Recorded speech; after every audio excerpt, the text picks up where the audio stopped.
Welcome back, everybody. The Department of Environmental Affairs, together with the Climate Development and Knowledge Network, organized an outreach event to raise awareness on the findings of the IPCC's fifth assessment report on climate change. The event focused on how the report affects policies from an African point of view, as well as looking forward to the 20th Conference of Parties, that's COP20, taking place from the 1st to the 12th of December in Lima, Peru.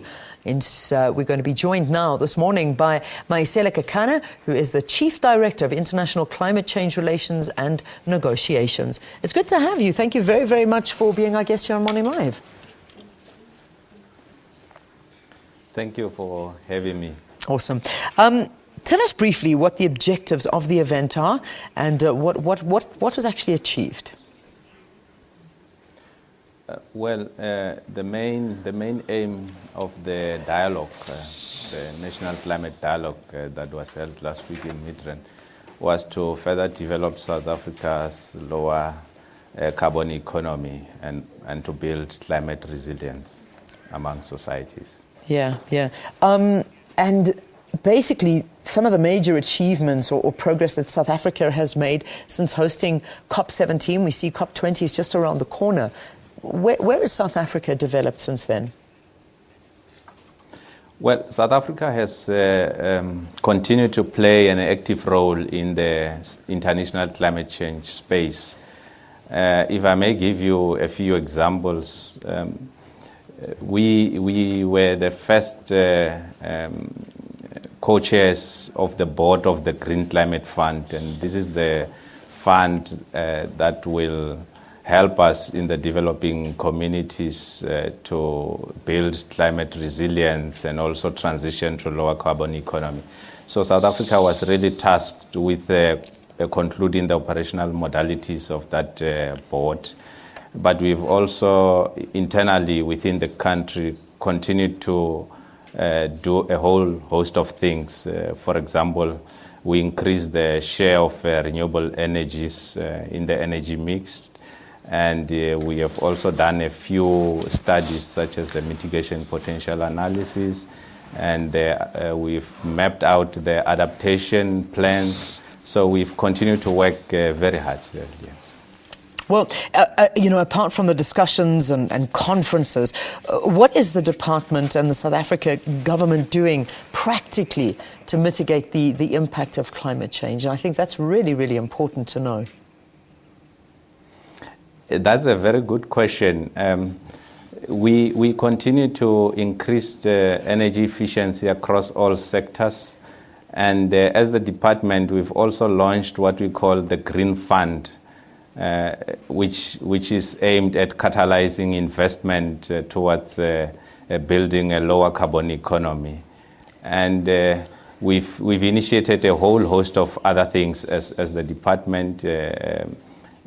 And the government as a whole, we are building a rapid transport system which is producing low emissions and so forth. So as a country, there's a number of things that we are doing as government and the business and communities as a whole. Climate change, I mean, it really is. It's already being experienced in South Africa. What plans are in place to make communities more resilient against it? That's a very good question. The main thing when it comes to communities is to build resilience, right? What we call adaptation. But as a government, what you can do is to mainstream adaptation into current policies and also mainstream adaptation in your development agenda. That's very important. But beyond that, we've also gone to the communities to teach them about climate change and the little actions that they can do as the communities, and that's very important. But we've also managed to secure funds internationally. We've registered what we call the National Implementing Entity, which is simply focused on adaptation. And so far, we've raised about $10 billion to do practical adaptation projects in the rural areas, Umgeni, Mopani district, and so forth. Yeah. You know, we saw recently at the UN discussions on climate change once again, and you know we saw countries like the US and France, and I think France being one of the biggest contributors to the fund when it comes to the fight against climate change. South Africa, are we going to step up to the plate and really support this as much as we can when it comes to COP20?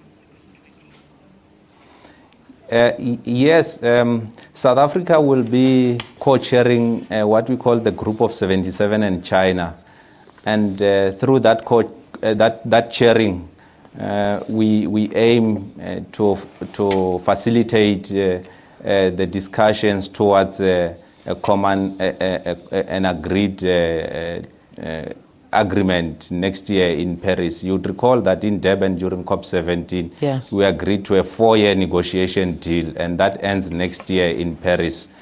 So South Africa next year will be co-chairing the developing countries.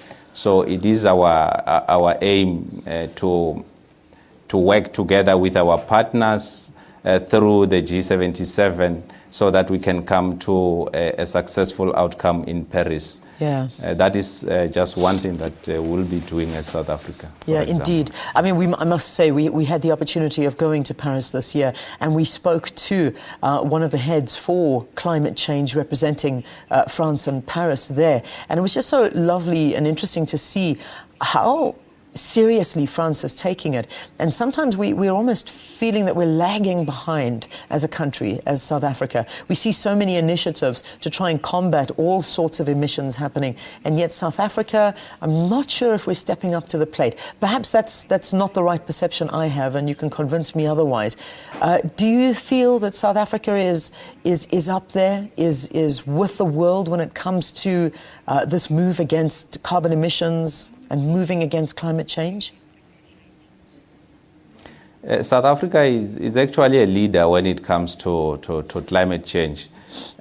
We are the only country that made a pledge, a mitigation pledge that goes beyond 2020. President Zuma in Copenhagen laid out a plan, South Africa's plan, that we will reduce our greenhouse gas emission by 34% before 2020 and by 42% by 2025. And up to so far, the pledges that were on the table, they were going up to 2020. So South Africa was the only one that had a plan that goes beyond 2020. And of course, South Africa has done long-term mitigation scenarios a long time ago that actually explain when are we going to peak, when are we going to plateau, and when are we going to start declining when it comes to emissions. So we're right up there. Fantastic. Well, I'm happy to hear that. It makes us proud, and we certainly will be watching both COP20 and next year in Paris COP21 with absolute and utter fondness and waiting to see what is decided on there. Thank you very, very much for joining us here on the program. All right, let's just...